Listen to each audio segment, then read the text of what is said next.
क्या आपका बच्चा भी किसी सिचुएशन में, किसी जगह पे, किसी ग्रुप में, किसी कम्युनिटी में फिट होने की कोशिश कर रहा है? अपने थिंकिंग को साइड में रख के उस ग्रुप की थिंकिंग को मैच कर रहा है, उनकी माइंडसेट को मैच कर रहा है, उनकी एक्टिविटीज, उनकी हैबिट्स को मैच करने की कोशिश कर रहा है, ताकि वो उस ग्रुप में खुद को एडजस्ट कर सके। और इसी वजह से उसके ऊपर स्ट्रेस बढ़ रहा है या प्रेशर बढ़ रहा है? अगर हाँ, तो ये वीडियो आपके लिए है। इस वीडियो को ध्यान से देखिएगा।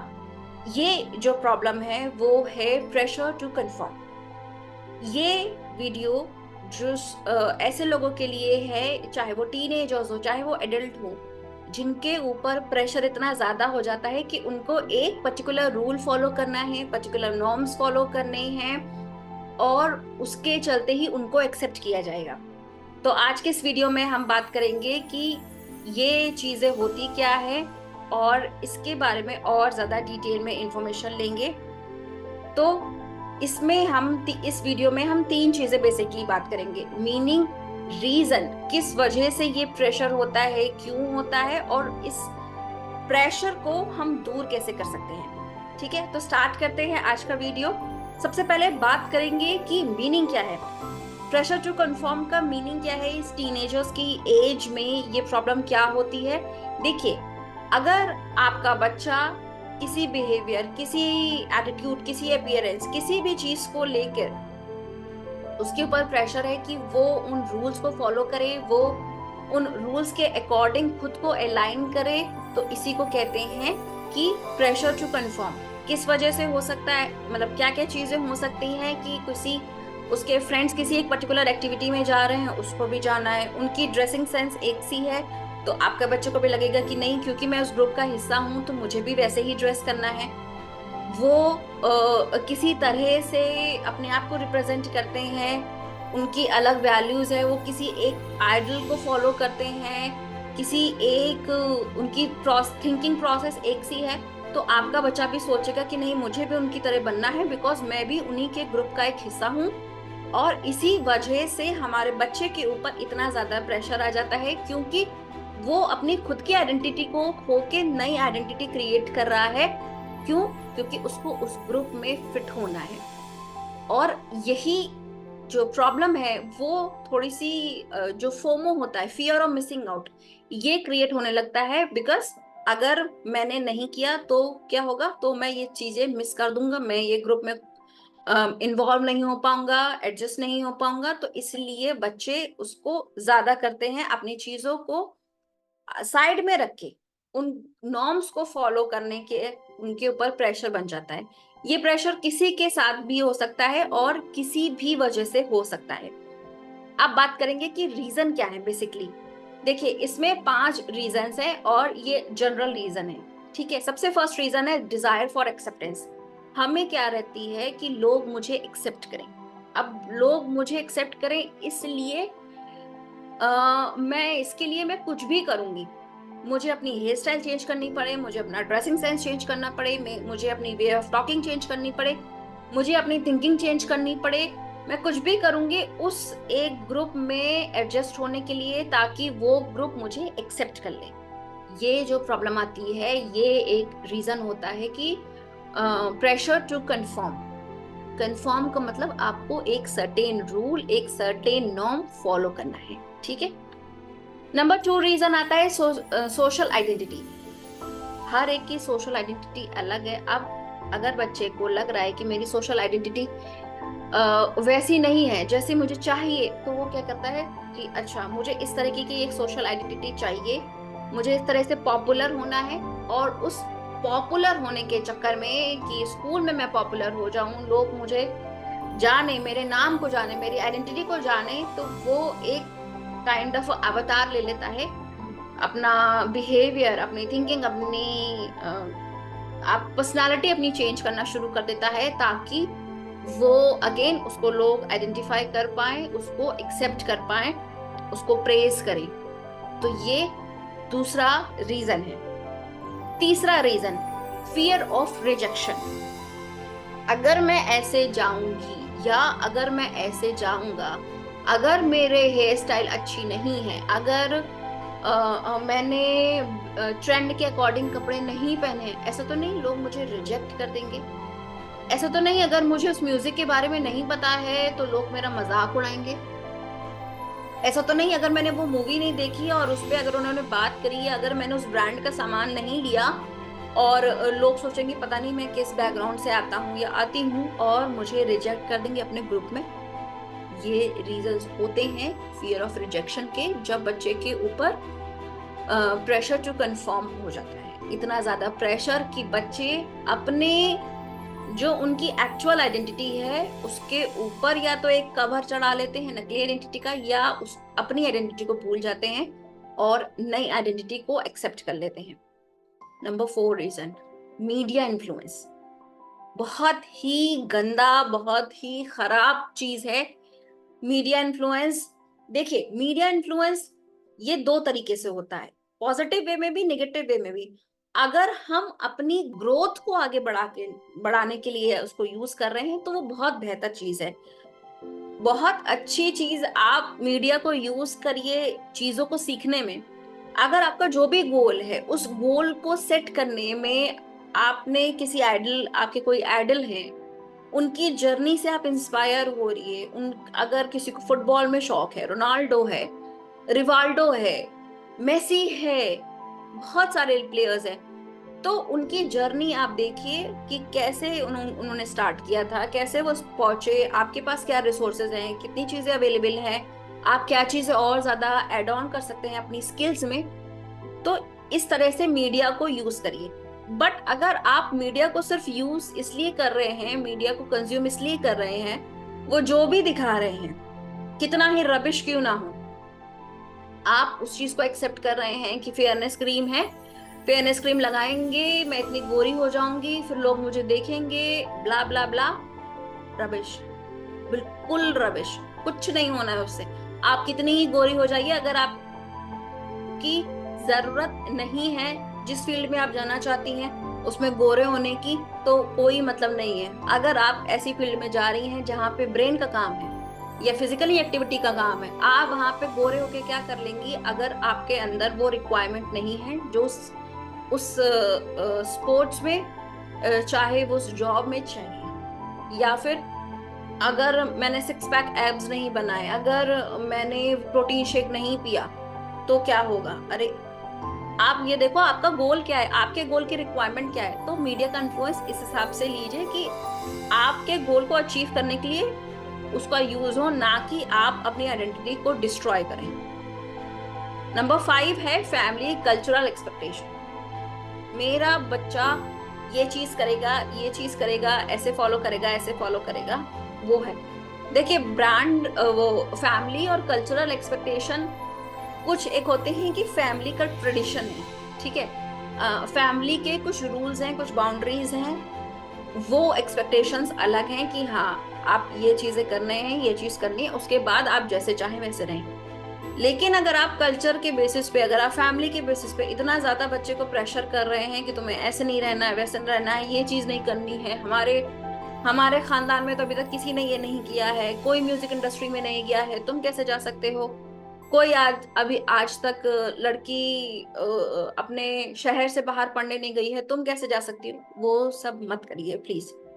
बच्चे को हेल्प करिए कि कितना वो ग्रो हो सकता है। अगर आपको दिख रहा है कि उसके अंदर पोटेंशियल है और वो अपने लिए कुछ बेहतर कर सकता है फ्यूचर में, प्लीज उसको सपोर्ट करिए, बजाय इसके कि आप उस पर एक्सपेक्टेशंस इतनी ज्यादा लगा रहे हैं कि अब उसके लिए वो प्रेशर बन रहा है। ये 5 रीजंस हैं, बहुत ही ज्यादा इंपॉर्टेंट हैं, बहुत बेसिक हैं लेकिन बहुत ज्यादा इंपॉर्टेंट है।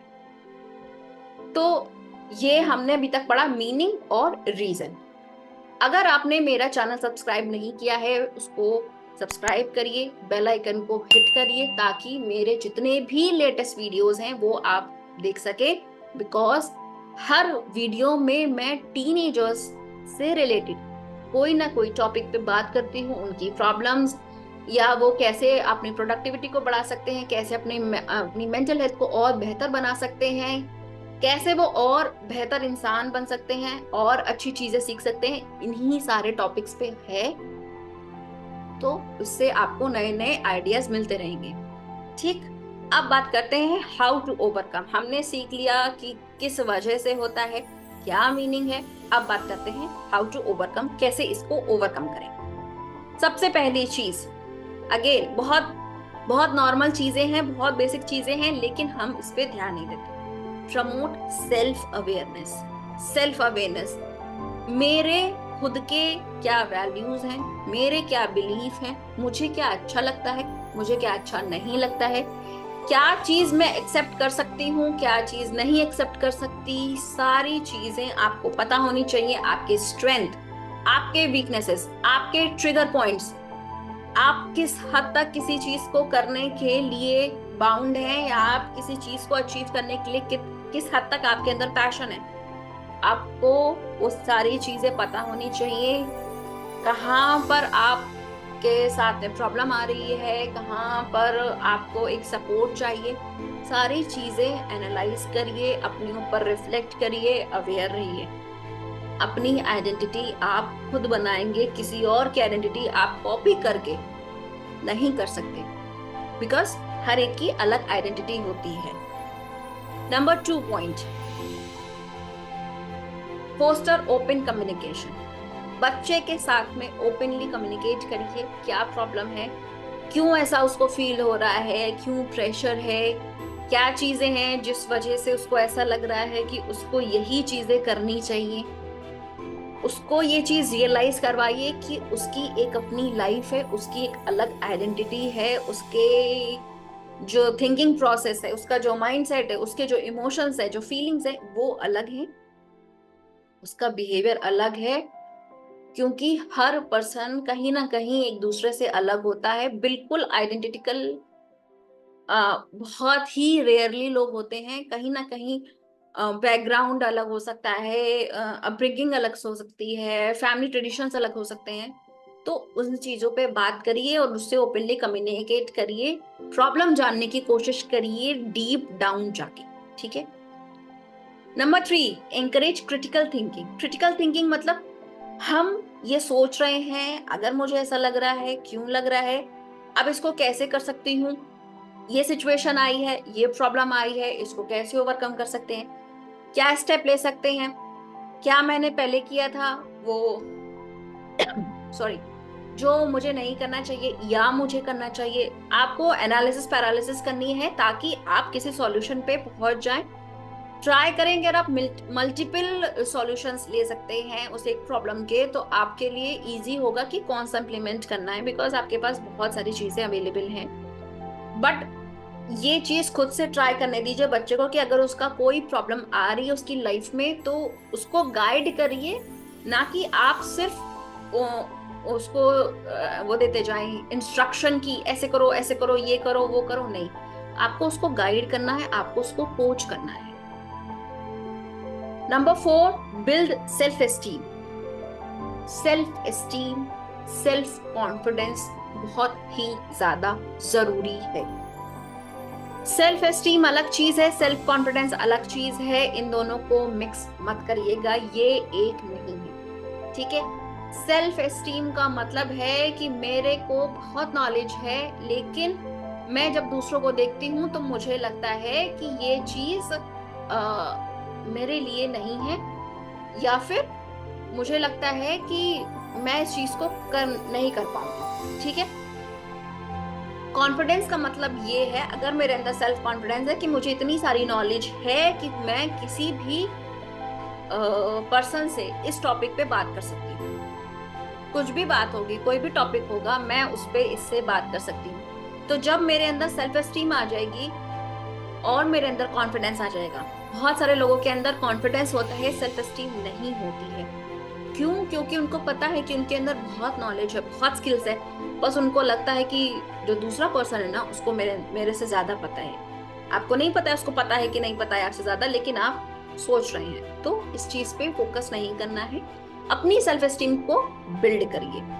ठीक है। उसके बाद 5th point, provide role model.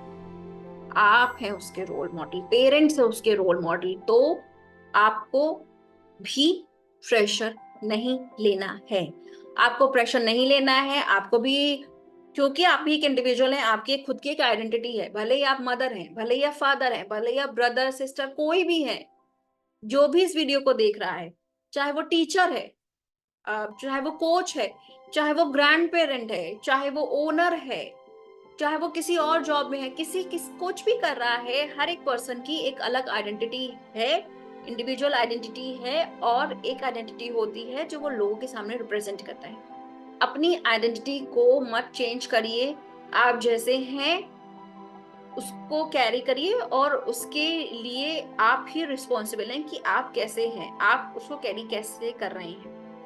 तो अपनी आइडेंटिटी को अगर आप अच्छे से खुद कैरी कर रहे हैं, तभी आप अपने बच्चों को बोल पाएंगे कि वो भी अपनी आइडेंटिटी को वैसे ही कैरी करे, किसी और के लिए उसको चेंज होने की जरूरत नहीं है। ठीक, तो ये चीज है। 6 आता है support peer groups. Supportive peer groups, ऐसे लोगों के साथ में उसको रखिए कि जो उसको मोटिवेट करे, ना कि उसको प्रेशराइज करे कि तुम्हें ऐसे करना है, वैसे करना है, ये एक्टिविटी फॉलो करो, इस ग्रुप को फॉलो करो, ये ब्रांड लो। नो, इस तरीके के लोगों के साथ मत रहिए जो आपको ये करने के लिए प्रेशराइज कर रहे हैं। इस तरीके के लोगों के साथ रहना है जो हमें कहें कि नहीं, तुम्हारे अंदर इतनी एबिलिटी है, तुम ये करोगी और अच्छा होगा, तुम ऐसे करोगे तो और ग्रोथ होगी, तुम्हारे और अच्छे मार्क्स आएंगे, या फिर तुम्हारी जो इंटेलिजेंस लेवल है वो और ज्यादा बढ़ेगा, इंटेलेक्चुअल लेवल और ज्यादा बढ़ेगा, तुम्हारी फिटनेस और बेहतर होगी, तुम और बेहतर इंसान बनोगे, तुम कर सकते हो। इस तरीके के लोगों के साथ रहें, पॉजिटिव माइंडसेट वाले लोगों के साथ ही रहिए। 7th पॉइंट, सेट बाउंड्रीज और लिमिट। अपने लिए, अपने बच्चे के लिए एक बाउंड्री सेट करिए जरूर, उसकी मेंटल, उसकी इमोशनल, उसकी फिजिकल हेल्थ को प्रोटेक्ट करने के लिए। हमारे इमोशंस जो होते हैं, नेगेटिव इमोशंस, वो इतने ज्यादा हो जाते हैं, अगर इतने ज्यादा इमोशनली हम हो रहे हैं और नेगेटिविटी हम ज्यादा अंदर आ रही है, तो हमारी थॉट प्रोसेस वैसे ही हो जाएगी। इससे क्या हुआ, हमारी मेंटल हेल्थ प्रॉब्लम में आ गई, हमें स्ट्रेस हुआ, एंजाइटी हुई, बहुत ज्यादा हुआ, डिप्रेशन हो गया, बहुत ज्यादा हुआ, अब जो इमोशन थे वो मेंटल हेल्थ पे आ गई, मेंटल हेल्थ का प्रॉब्लम फिजिकल हेल्थ पे आ गया, बैक एक हो रहा है, हाथ में दर्द हो रहा है, डिजीनेस हो रही है, अनइजीनेस हो रही है, आपका वेट डाउन हो रहा है, भूख नहीं लग रही है। सो ये कहाँ से चल रहे हैं, ये इमोशन से चल रहे हैं, इमोशन, मेंटल, फिजिकल। ठीक, इन चीज को याद रखिएगा। तो आपको उसके लिए बाउंड्री सेट करनी है, आपको कोई क्या कह रहा है, आप उसको ये पता होना चाहिए कि मुझे इस पर्सन से इतनी लिमिट तक ही बोलना है, इतनी लिमिट तक ही प्रेशराइज करना है, या मुझे उसकी बात को इस लिमिट तक ही सुनना है, इसके बाद वो जो भी कहे इसका आंसर सुनो, इसका आंसर निकाल दो।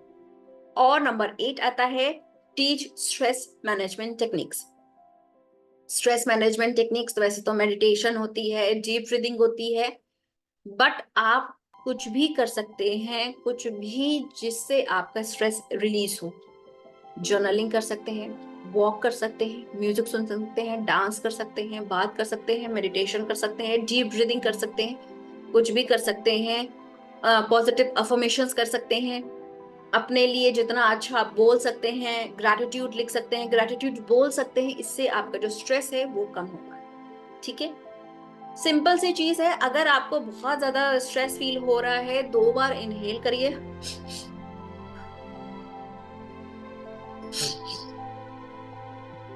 आपका स्ट्रेस लेवल तुरंत कम होने शुरू हो जाएगा। तो ये था एवरीवन आज का टॉपिक, जिसपे हमने बात करी कि जो बच्चे होते हैं, जो टीनेजर्स होते हैं हमारे, उनके ऊपर ये जो सोसाइटी की तरफ से, फैमिली की तरफ से, फ्रेंड्स की तरफ से, पीयर्स की तरफ से जो प्रेशर होता है, pressure to confirm, pressure to adjust, pressure to align their values, their beliefs according to the set rules, ये नहीं करना है, ये नहीं, उन बच्चों को ये सारी चीजें झेलनी है, उसको ओवरकम करना है। तो प्लीज, अगर आप इनमें से कोई से भी रीजंस फॉलो कर रहे हैं, प्लीज उस रीजंस को रिमूव करिए और इन टेक्निक्स को फॉलो करिए। अगर आपको आज का जो सेशन है वो अच्छा लगा तो मुझे नीचे कमेंट सेक्शन में जरूर बताइएगा। प्लस किसी और टॉपिक पे आप इंफॉर्मेशन चाहते हैं तो वो भी आप मुझे लिख के बता सकते हैं। आप मुझे क्लैरिटी कॉल बुक कर सकते हैं मेरे साथ में। और अगर आप चाहते हैं कि अपने लिए गोल सेटिंग करें किसी भी सिचुएशन को लेके, mental health, emotional health, physical health, academics, किसी भी सिचुएशन, किसी भी चीज को लेके अगर आप गोल सेटिंग करना चाहते हैं, मुझे प्लीज डीएम करिएगा, ताकि मैं आपके साथ सेशन करके आपकी जो कंफ्यूजन है, आपका जो कंफ्यूजन है, उसको क्लैरिटी में कन्वर्ट कर सकूं, एंड देन हम एक साथ मिलके गोल सेटिंग कर सके आपके लिए। तो इससे क्या होगा, आपको बहुत टाइम इधर उधर नहीं सोचना पड़ेगा। उसके लिए आपको क्या करना है, मेरे प्रोफाइल पे जो चैनल है, इस पे लिंक ट्री नाम का लिंक अवेलेबल है, उस पे क्लिक करिए, मेरे साथ कैलेंडली की लिंक पे क्लिक करके 1-on-1 क्लैरिटी कॉल बुक करिए। अगर आपको वहां अवेलेबल नहीं हो रहा है तो लिंक नीचे डिस्क्रिप्शन बॉक्स में भी दिया है या नीचे कमेंट्स बॉक्स सेक्शन में भी दिया है। ठीक है, आप मुझसे क्लैरिटी कॉल बुक करिए, एंड देन हम आपकी जो करंट बर्निंग प्रॉब्लम है उस पर डिस्कशन करेंगे, उस पर बात करेंगे, और उस प्रॉब्लम को उस कॉल में रिमूव या रिलीज करने की कोशिश करेंगे। मिलते हैं नेक्स्ट एपिसोड में, तब तक के लिए take care, bye bye, have a good day, have a good emotional, mental and physical health. Bye bye.